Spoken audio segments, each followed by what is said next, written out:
Maintain করছি এবং recently 1 month ধরে অনেক বেশি ওয়ার্কআউট করা হচ্ছে। এটা কেন মানে উনি মিডিয়া থেকে দূরে কেন? উনি তো মিডিয়া পার্সন না, তো বাইরে।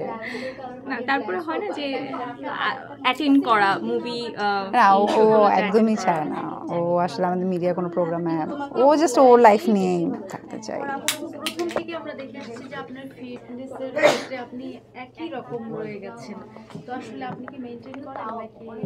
হ্যাঁ, মেইনটেইন করছি এবং রিসেন্টলি 1 মান্থ ধরে অনেক বেশি ওয়ার্কআউট করা হচ্ছে। সো এটাও নতুন একটা প্রজেক্ট আসবে, তো যেটার জন্য আসলে রেডি হচ্ছি। হ্যাঁ হ্যাঁ, আমি এর প্রসঙ্গ ধরে একটা প্রশ্ন করি। সম্প্রতি আপনার একটা জিমের একটা ছবি খুব ভাইরাল হয়েছে এবং আমাদের পার্শ্ববর্তী দেশের মিমি চক্রবর্তীর সাথে আপনাকে কম্পারিজন করে ছবিটা এই করেছে, এটা কিভাবে দেখছেন? না কম্পেয়ার কেন করবে, এটা তো আসলে জানি না, বাট আপনি প্রশংসিত হচ্ছেন। আচ্ছা, দেখেছেন কিনা? না না আমি দেখিনি।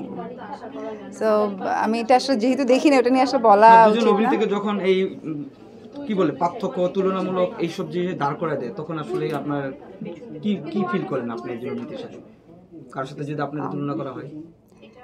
এটা এখন দেখেন, একটা ফ্যান তার ভালো লাগার দিক থেকে হয়তো সে কাজটা করে, এটা নিয়ে তো আসলে আমি চিন্তা করার কিছু না, বাট তার ভালো লাগে হয়তো সে দুজনকে। নিউজ হয়েছে এরকম কিছু? তাই? আচ্ছা, নিউজ হয়ে গেছে, বাট আমি জানি না।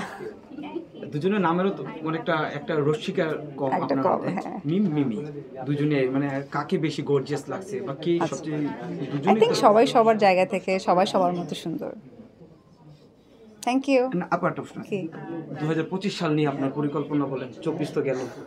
আসলে আমি ওইভাবে কখনো পরিকল্পনা করে আগাই না, বাট আমি সবসময় চাই যে নেক্সট ইয়ার যেন ভালো যায়, সুস্থ থাকি, ভালো থাকি।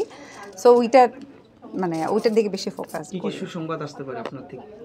এখনো জানি না, সো আসলে বুঝতে পারবো। 24 আপনাকে কি দিল? 24 মোটামুটি যা হয়েছে ভালো হয়েছে। Thank you.